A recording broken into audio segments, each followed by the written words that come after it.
bannakampala babalonze twagala bwenkanya ku kitebe kuno. Bannakampala basazeewo bamuwa obuwagizi bw'emitwalo 4 obulungi nnyo. Amina amanyikiddwa mu kubba nnyo obululu. Mubbi wa bululu tumumanyi. So twagala ekitebe ekikulu wano kikole obwenkanya. Otherwise kijja tunyiiza. Twagala obwenkanya mu mbeera eno. Bwaba bavudde ne balonda omubaka waabwe akute fulaga ye NRM bamuleke muvubuka muto balina omuze okulwana abakadde okulwana avuka bata abazze bakaba balina backup n'omwana azze abantu bamwenamu obwesigwa bamwagala wereza bannakampala. So n'olwekyo Tang Odoi n'akakiiko ke bave mu kalulu k'ono omuwala bamuleke awereze bannakampala.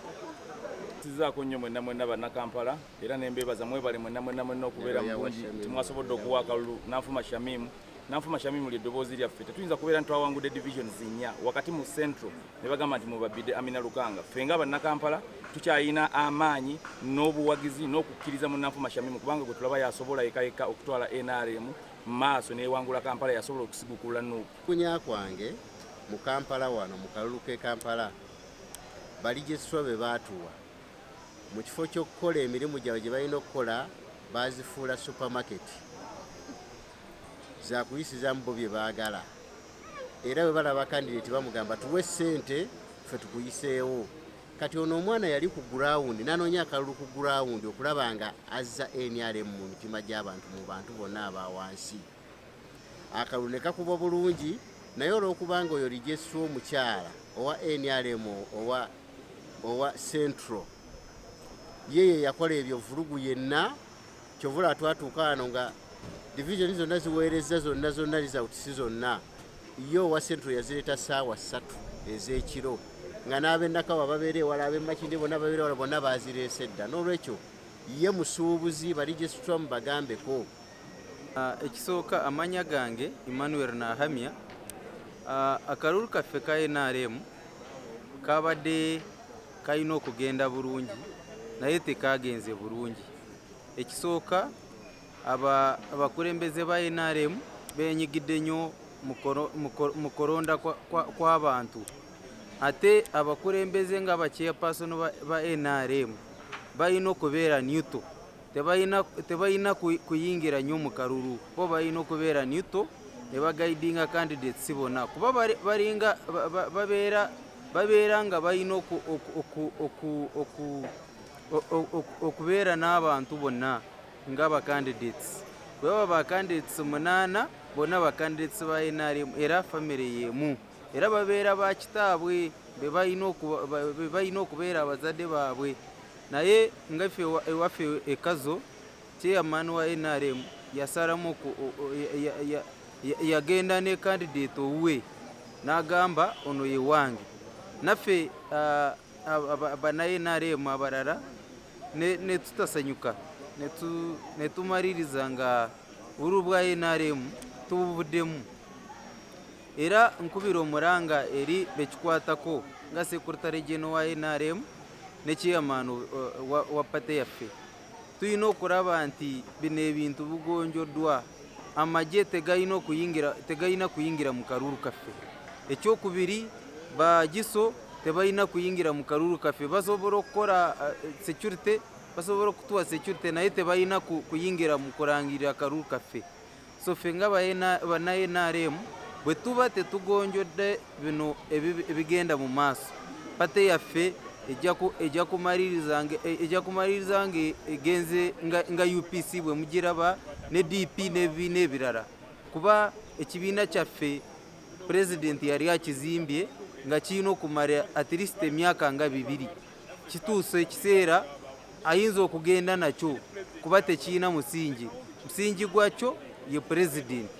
Naye kati president alina okuvaayo n'agonjoola bino ebiri mu kibiina kyaffe ebitukuba abajje kuyingira mu bululu bwaffe bachairman ba NRM kuyingira mu bululu bwaffe. Nze nga kadda wa NRM sijja kusanyuka nga ekibiina kyaffe kiweddewo nga president tanaba na kuva mu buyinza. Neyanziza kuwanirira buwagizi bwammwe buno obuwagizi si bwa Nanfuma Shamimu buwagizi bwammwe bannakampala.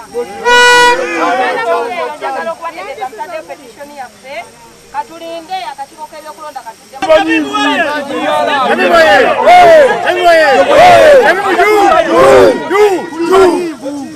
tuweddeyo bannaye bannaye bannakampala mwenna abaami n'abakyala okuva mu magombolola ataano agava mu Kampala mbeebaza olw'okunnonda ku lunaku olw'17 omwezi guno okuba nti mwalaze okwagala kwammwe eri Nrm Shamimu nga mwe mwagala akwate fulaga y'ekibiina kyammwe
in the position of the woman member of parliament.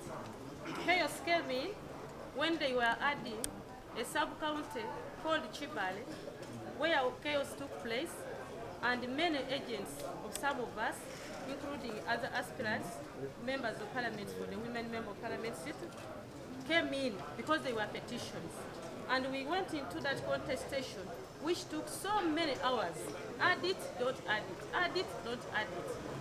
The returning officer came out and said he wanted now to jump to other positions, start starting them, before we finish what? The woman member of parliament.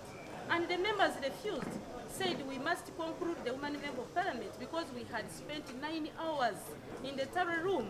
And so jumping on constituencies when we had reached a conclusion could not make any sense. And so it became chaotic. We took some break. People were raising, tempers were raising, and then they told us, fine, let us go back. They said now there is Chibale Town Council. Someone did not complete. Again, there was some contestation, but later on, they accepted Chibale Town Council to be counted. Then chaos again rose, and it became so intense. That's when really security took over, because we had spent a whole night and almost a whole day. We left the terror center the following day at 3 to go home. And then they came and announced that the chairman electoral commission, Dr. Tang Odoi, had said this exercise should stop. Security said everything should be gathered and it should be taken away, and we wait for Kampala to call us and pronounce themselves what is the next step of this. So when we reach here and you said that they are declaration forms, to my dismay, it's really amazing. How can that happen? The whole district knows that no one was declared as what? As a winner. First of all, how do you declare a winner where tarring never took place? Because we were still tarring the woman member of what? Of parliament. And chaos came in because of that sub-county where they chased our agents by one called Maganda, connivance with woman member of parliament Naigaga. People were beaten. They have recorded statements. Others, even I talk now, they are still at the police recording statements. 3 of them are in the hospital. So when we come and you say that they are declaration forms, those maybe were made in the bedroom of somebody. Otherwise, no one was declared in Namutumba. That's what I know as far as I'm concerned as a candidate who participated in these primaries. Thank you. This would be injustice of the highest order, because as far as I'm concerned, security, on the advice of the chair of this commission, halted the exercise before even the tallying of the woman member of parliament votes would be completed. And the statement was, we've halted this, everything will be taken to Kampala, where you will be called upon to have the tally and the declaration done, owing the insecurity that was in the tally room and surrounding areas. Chair, yesterday I wrote a letter of a copy inquiring as to when we shall be called upon to have the results carried and declaration made. For the sake of this constituency, there was no tallying, there was no declaration. In fact, in the same letter, I was asking clarification on the purported declaration forms that were flying all over social media, and I was asking myself, how did this happen? Because I have the guidelines, the election guidelines. Tallying has to be done from the gazetted tally center, or in the exception, at the headquarters where we are. That did not happen at the tally center in Namutumba, and where we are, we had come to have the results tallied and declared. My question is, where was this declaration made and by who? Who tallied? Was it supposed to be tallied in the absence of the candidates?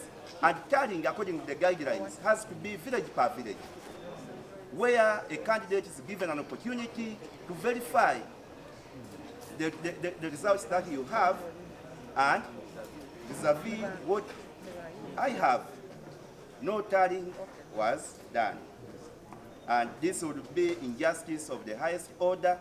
I would like to request that it's just fair and just that the tallying should take place and a proper declaration be made. Honorable Chair, there was no tallying.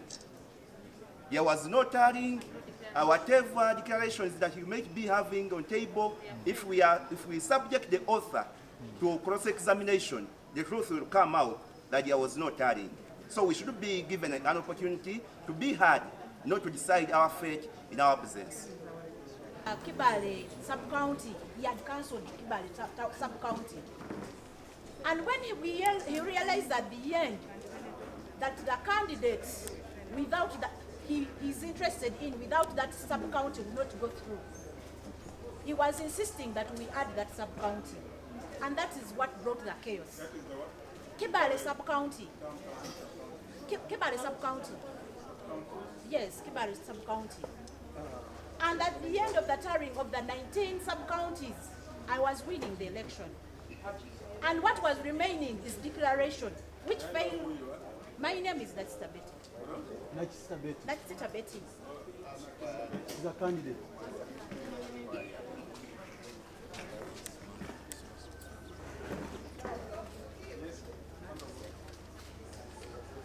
Of the 19 sub-counties, I was winning.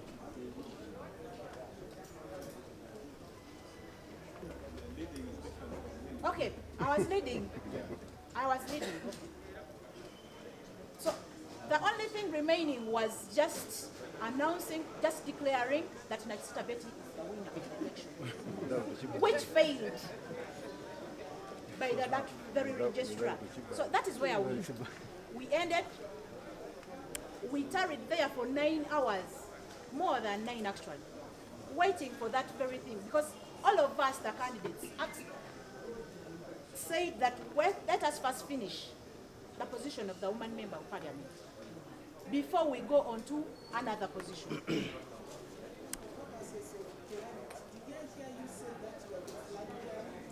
No, I was saying aspirant, like there. That's what I say. Because we haven't declared, that's why we are here. Yes. So, ladies and gentlemen who are here, the reason as to why we are here is because there was no tarrying. We've come to Kampala because there is no tarrying of other positions, and our position of tarrying was done, only that the registrar was insisting that we add Kibale sub-county, and which was not good at all, because he himself had even declared, because of the anomalies there, that it is cancelled. Out of the blue, he was saying, let us tarry it. So we could not allow. As you are aware, Chair, your office is fully constituted in the Namutumba district. And before we proceed further, I would request that we hear from the person who was responsible for the elections in the Namutumba district. Because as a candidate who was in the tally room up to the end, the tallying took place. However, one candidate was petitioning against Chibale sub-county, but the petition could not be heard at the district level because we don't have a legal team to handle disputes at the district level. So the registrar advised the person who was disputing results from Chibale. Yes. So the person who was disputing results of Chibale was advised by the registrar to lodge a complaint to your office here so that it is handled by the fully constituted legal team, which you've referred us to. So, Chair, I want to request that declaration forms were issued, like you've guided. Whoever has a dispute, let them put over to the legal committee of this office. We shall be here to respond to whichever issue that they have. I beg to submit.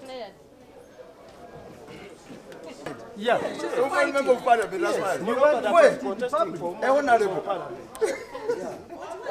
A honorable to be. Wow. She's fine. Yes. She's fighting.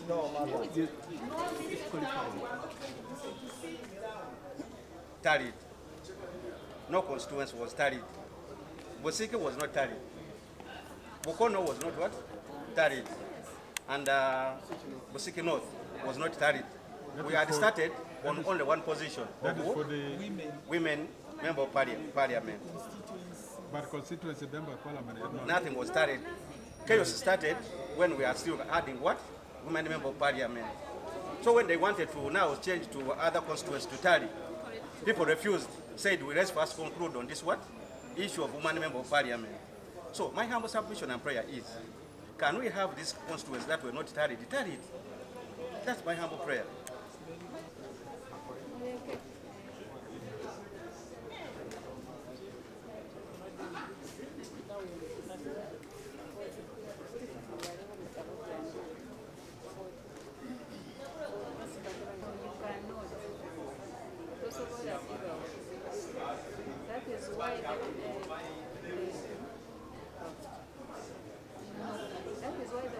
He is just trying to masquerade and force himself on people because he was using forces of the state against us. It is time for us now, as people from Busoga, to wake up and know it is time for the youth to revive and take Busoga forward. I will not stand and watch this happen like last time. This is the second time in this race. By force, by fire, they like it or not, till I get the card. If no, the worst will come for the NRM. Honorable, nali nesimbyeko mu kalulu ka Mukono district ku primaries za MP omukyala akalulu kagwa 17 gw'omusanvu naye bwe twatuuka okubala egombola y'Egoma division ya Goma results zaayo zonna ne bagaana okuteeka ku kalulu kakati bwe baagaana okuteeka ku kalulu kubanga gye nali nsinza okukola obulungi ne bagamba nti ate kati nakavuba mpangu ndi wano okuyomba lwaki tebateekako ndi wano okuloopa kwemulugunya lwaki tebateekako results za Goma era nze njagala results za Goma zigendeko bwe ziba tezigenzeeko I'm moving forward okujanga independent mu Goma kyenyinza okumanya really kyenyinza okutereeza nti DR forms zino tebazisindika mu bachairman ba NRM okusobola okukola kye baali baagala. This registrar of Goma was courageous enough. Nagamba kanzilete kutale center. Nga ziri fresh as it were, they were from the field. Nga tebasobola kuzitampalinga nazo, so they were defeated. Nga balaba tulina okuwangula. N'abalala abo bennyini aba municipality balina okuwangula abo bakuba. So their forms they were tampered with? I don't know, but generally, Mukono, there's a lot of malpractices. Abantu balonda saa 12 za kiro, waliwo kirabyeko. Abantu bakubibwa, abantu bagulibwa ssente, abantu bakola buli kimu. Okulonda kwa NRM this time kwabadde sikutegeera. Has been what? Halted. No more activity is going to happen because the chairman, the NRM Electoral Commission, has already announced that he has suspended Weya Namutu. In fact, Honorable Chair, people resisted. They didn't want to go away from the Tale what? From the Tale Center. Then the AIGP Kafero took over with the commissioner of the army, Kayinja, and said, for us, we follow your processes. once information has come out that this can no longer happen, all of you have to get out of here. So tarring of constituencies was not done. Even the woman member of parliament was never concluded. You can ask that from the RDC, the security committee, the RPC, the AIGP Cafero, whoever was there. You know, so we went away and the materials were taken away. That's why we are wondering, if something is halted, how can we now come and see these fake whatever flying around that they have their forms? We were told to go. Actually, we were dismissed from that place, all of us, even when we tried to resist. So no tarring for Bukono was done, no declaration for Bukono was done, and everything was put on hold. So it is for the interest of Namutumba. Are we together? Yes. Can we sit and have peace? Okay. Please don't sit near people that you quarrel with. You over quarreling. Thank you.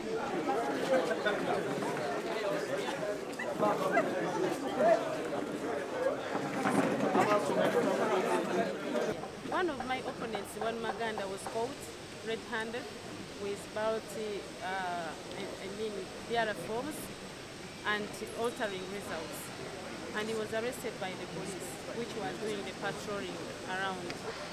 So while we went there, those results of Chibale sub-county were affecting all of us who participated.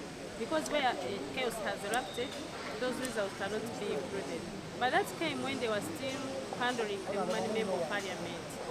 And so, members of parliament for constituencies could not be tarried because we already stuck with the woman member of parliament, and whereby the one called Naxita Betty was giving a range of 17,500 votes to the incumbent MP, Naiga Gamarian. And then they wanted to bring in the votes of Chibale, where there has been chaos the whole day, and police reports and security reports were already there. So, tebatubuuza ekyaliwo ne tubabuulira nti okulonda kwaliwo, naye okulonda bwe kwaliwo obululu tebwamalirizibwa kubalibwa. Twabeera sitaaka nga tukyabala akalulu ka NMP. Akalulu ka NMP bwe kabalibwa bwe kati tekawugwa nga waliwo sub-county gye baali bakoleddemu effujjo ky'Ekibale sub-county bakubye abantu b'ejensi baffe babagoba bonna buli candidate omulala yenna tewali diara forms zaafulumizibwa ku ebyo ne tugamba amateeka g'ebyokulonda ebifo ng'ebyo tebiribeera supposed kubeera considered naye nga tuli sitaaka n'ekyo ekifo ky'omubaka omukyala ng'ate oli yali yesimbyewo ne Naiga Gamariam Betty Laxita yali alikusinga Naiga Gamariam obululu omutwalo gumu mu kasanvu bitaano kati ne balaba nti Naiga yagwa n'agalanguka n'ogalanguka nga talinawo se yonna kyokka bano ab'okusenta ye gwe baagala mujjukire nti oyo ye mukyala alemesezza ofiisi ya NRM okukola enamutumba bamukuba akalulu ka layini nga buli omu alaba era ne tujja wano Dr. Tanga namuprotectinga kwegamba ye nga Dr. Tanga alabika alina ye baayagala bafuge ku mpaka ate nga tumukakasa nti tebajja kufuga kubanga amaanyi g'abantu ge gasinga ajja kubayisa wano mupate ku gurawundi babakube kubanga kyemmanyi abantu busungu kati buli kubeesera nnyo namutumba okulaba nti entebe ya kyapasolo NRM bwe bagigala abantu obusungu bwagweyongera nnyo babadde tebaagala nakulonda buno obululu nga bagamba ate kati NRM tulondera kyenamutumba nga ne ofiisi ya NRM kiki nzigale nzinga bwe mumanyi ndi mwana akuliddemu NRM mu Youth League naye kakati epate yaffe eyingiriddwamu ba mafias kati we tutuuse wano batugamba nti waliwo diara forms bino ebbaluwa bye tubadde tulaba bye bayita kiro kitwala omunaku ebibadde bifuluma ku social media babiprintinze awo ebimu tebirife nti waliwo diara forms zakolebwa ne tubuuza mu kisenge kyani oba mu nnyumba yaani tebatubuulira kakati bagambye imbuno bo badikyalinga nga bwe mulabye bwakyusa alondese we namutumba nga wabulayo olunaku olwo okulonda kubeerewo ne baleeta kano akavuka n'ebyokwogera tebitutegeera ne tukalabira ddala nga tekamanyi kyakukola Naiga yakalagira ekyokola ki ekyokola Dr. Tanga nkubidde kole bwezi Dr. Tanga muswadde nnyo bannange sekitale teneswaza twagala ogamba President Museveni tolina sekitale kana akakiri kwonoona bwonoone pati ate nga kyenyamiza nnyo tebanyimanyi kyakukola kubanga bonna ndowooza waliwo abasaanikidde abalagira ekyokukola aba bagamba mukole kino ne bakola ekyo so ffe kati wano bwedda batumalira ebiseera neze nabadde nkirabye nti bali mu kutubalira biseera naye saayagadde kubayisa mu maaso bampise n'enkola ki nzijje kubona ekyo ndowooza baali kiro tetamuyise n'akola ki n'atajja so nziza okulaba ebyobufere bye bakola babikoze nga mwena mubiraba naye nga baswaza ate twagala okubagamba nti tebajja kufosinga bakandidates ku bantu. Omuntu alina flaga eyayisemu mu butuufu nga abantu bamuyagala ajja kuyitamu, naye gwe banaawa wadde flaga nga abantu tebamuyagala ku ground, abantu be basalawo bebalamuza basalawo tebajjaira kuba bulungi. So kati ffe tujja kujja babita era kakati nze maze akabonero kange essaawa abakono balanze essaawa yokka kino ekisajja tebakizaala na mugundi yaffe kyebadikiralinga kiganda kyamaganda kyamagumbu kya bagiire yiri eri ebunyanye wali famire yaabwe kati bamusindika erimbu anwanyise. Nze musabu kaunti yange bansimbyeko bakandidates basatu, nze kenyini mbadde wawakuna batte obululu bwange obwawaka naye tebabusi abasatu n'amasente gaabwe ge babawadde babadde bafuna 13 2 3. So njagala kwebaza abantu b'ebukono obululu bwe mwampadde ate munongeremuko obululu bano bamafeeke kulule twabakuba twabalekera kaadi yaibere ebyalemu era ne kulule tujja abakuba tubalekera kaadi yaibere ebyalemu. So ni bano abakakiiko k'ebyokulonda abasazeewo okulondera abantu bebatenda bajasemba nakyo. I don't care. Mwijjukira abaali mu Tarwe Center yena Mutumba district bakobera ate materials yonyona tuligizinga tuli kwaba ku secretariat e Kampala gye tuli kwaba kweyongererayo okutaringa. Twabira kutuuka nga bakoba ati Naigaga Mariam alina declaration form egi tutamanyire ku oba bwe bamalire bagayitira waina kubanga nzo kuba kuzwanga bwe maite twagayitire amagombolola 19 ngerindi tulemera kuliteeka ku Ebya Kibale sub county olwokubanga waliyo irregularities ng'okuyiba obululu abagents baisu bababingire ebintu bingino. So nitwikanya nti eye sub county tutagiteekako Bibi Nnyo twabire kutuuka eno nga yebamulangirire ng'owina nga baliko bati iswe abatawayire declaration twabe mu Bibi Nnyo.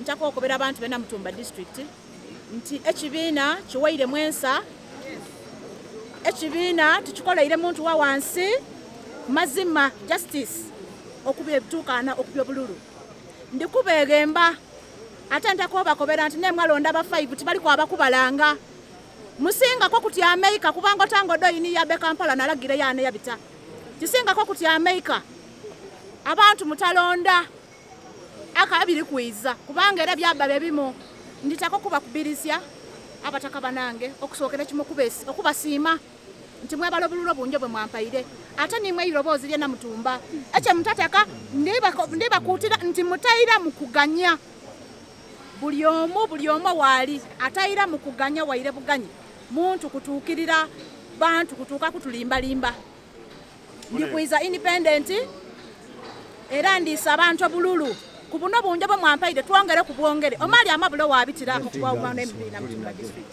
mwebale ino kumpuliza amaina na Stabeti Mpongo aspirant flag bearer na Mutumba district woman MP na Mutumba district. Because the nature of my complaint is that I expected the commission to tally the results at this level, since the very reason they were transmitted to Kampala was for the results to be handled at a senior level, and we get a declaration from here. But for the commission to come up with a decision that we should do instead a petition of a declaration that was done by the district registrar, who declared not basing on the results because the same had been transmitted to Kampala. It was, in my opinion, it wasn't fair. Yes, I for Busiki constituents and establish who the rightful winner is, and well, we shall petition, but the people of Busiki are not happy because the decision that has been taken is not a true reflection of their decision. How I wish the commission had taken off some time to tally results for only 272 villages that are in the Busiki constituency. Then the truth would have come out. But this decision, the truth is, to me, it is unfair. tuli musanufu kubanga eiroboozi eri abantu tuliviire eyo mbaire nsuubira komishoni nti ejja kuvaayo eiremu eringe mu bintu ebyaleetebwa eno egaite tumanye nti ku kyalo gundi omuntu yafuna obululu buti ku kyalo kino omuntu yafuna obululu buti toto nibuna obululu so kyabanga kikoleibwange bakikoze ate nga amazima gaviireyo buli omu ayogeira abantu abasinga ni bakandidates abandi bakanti process yali ekalikuwa ng'era erina kuweera wano bamaliza okutaalinga bulungi nga commission eri kutaalinga memale balanga omuntu awangwire so kino ndoje nti kikosisa emitima egy'abantu b'ebusiki aye kirungi nja kupetitioninga era bwena petitioninga tribunal yabanga yona tempuliriza yasalawo mu ngeri gyenaaba eyenze ku nkomerero abantu b'ebusiki baida kusalawo n'abalina obuyinza obusembayo ku ani atuukana okuba MP waibwe singa mba nga kifunye kuwulirwa kurungi singa mba nga kifunye fair hearing nga justice tekoleibwa ndakugira kusalawo kw'abasiki.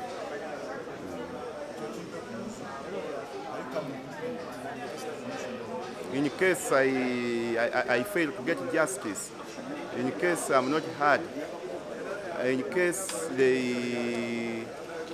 I receive an unfair decision to the petition that I intend to file, I have no choice but to go by the demands and the decision of the people of the Busiki because they deserve the right to choose who their representative should be.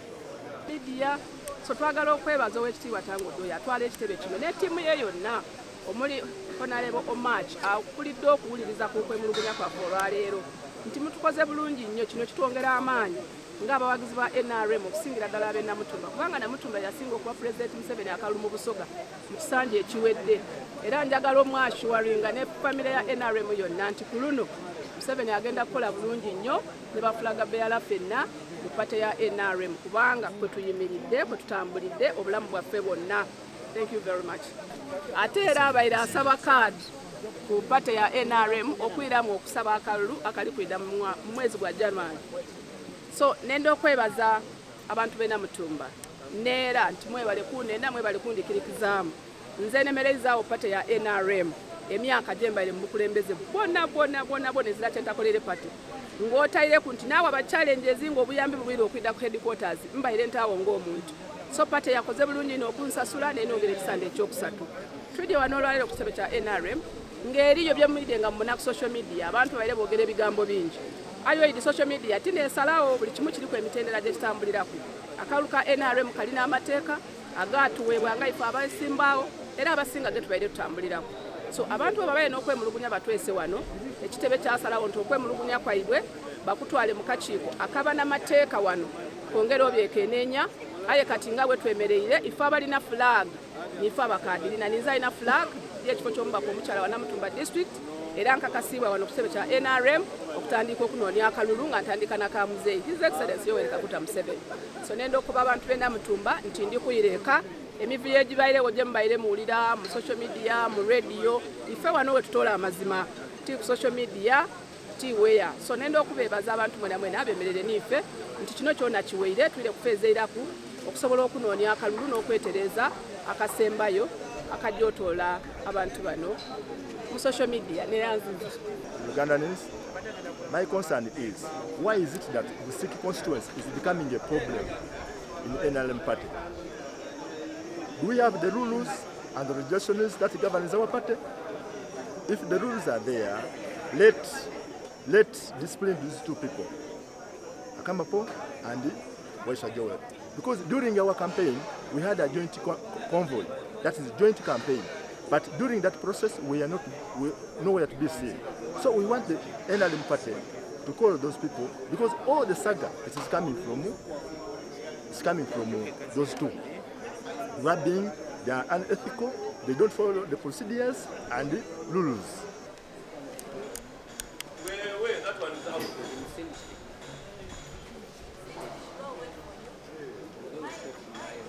I know the people are hungry, but I don't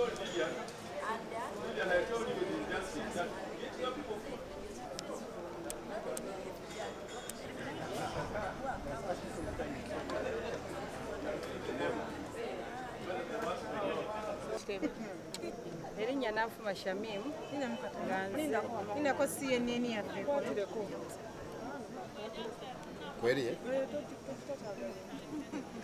Tandike. Erinnya Nanfuma Shamim nga nze omu ku beetabi mu kamyufu KNRM akawedde nga 17 ku ky'omubaka omukyalo wa Kampala. Ensonga eddeese wano bwe butali bwenkanya bwe nafunye okuva mu kalulu ako naddala mu division ya Central kubanga omuntu gwe balangiridde ng'ayiseewo bamuyisirizzaamu mu division emu ng'ate endala zonna nnya ziwangutte. So nenzijja leero ndeete okwemulugunya kwange nga nnokoddeyo ebimu ku bifo bye babbiramu obululu okumuwa makisi ennyingi kuba tukimanyi bulungi nti mu Central Division kaabe mmeeya waamu tasobola kuwanguliramu n'emitwalo egisoba 2 naye kyalabikiddwako nti y'okumulangirira yayise mu kamyufu kaffe wabadde ne taanaapu entono mu Central n'obululu emitwalo 273 n'obugwamu kwe kujja neemulugunye nsobole okulaba nga obuwanguzi bwange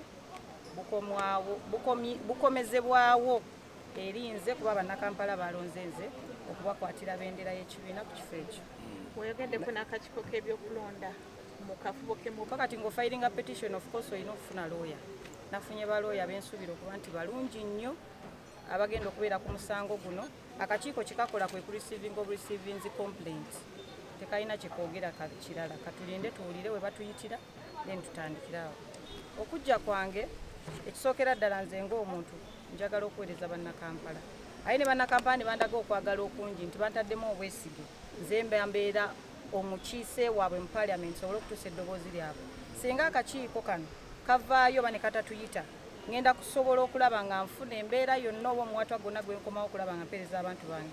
Oba emitwalo 4 n'ekitundu ze nafunye nga nze tebanzibidde kuba sirina munene sirina ndi mabega naye olwa bulungi bw'abantu n'enjagala gye banjagaddemu emitwalo 4 n'ekitundu gye bampadde ndaba nti sitaati nnene nnyo okulaba nga nkomawo mu kalulu akajja okubakiikirira. Kukiri nti ffenna tukimanyi bulungi nti State House eri mu Nakasero mu luka gw'e Nakasero. Tukimanyi bulungi nti eyo tebalondera ddala. Walabiseyo DRA fomu emu ku kyalo ekimu nga bagamba wavuddeyo layini y'abantu 1,600 ekitaabaddewo. Mulimu n'ebitundu ebirala nga mu Civic Center mu UTC nga balaga nti candidate omu yafunyeyo obululu 9,000 abantu 3,000 naye nga mwenna bannamawulire nammwe abali wano wemba nga mwabadde mutalaga Kampala yenna. Central Division ye division yokka eyasembeyo okubeera ne taanaapu entono. Honorable otegeezezza nti ogenda kuteekawo embeera yonna okulaba ng'osigala oweereza bannakampala.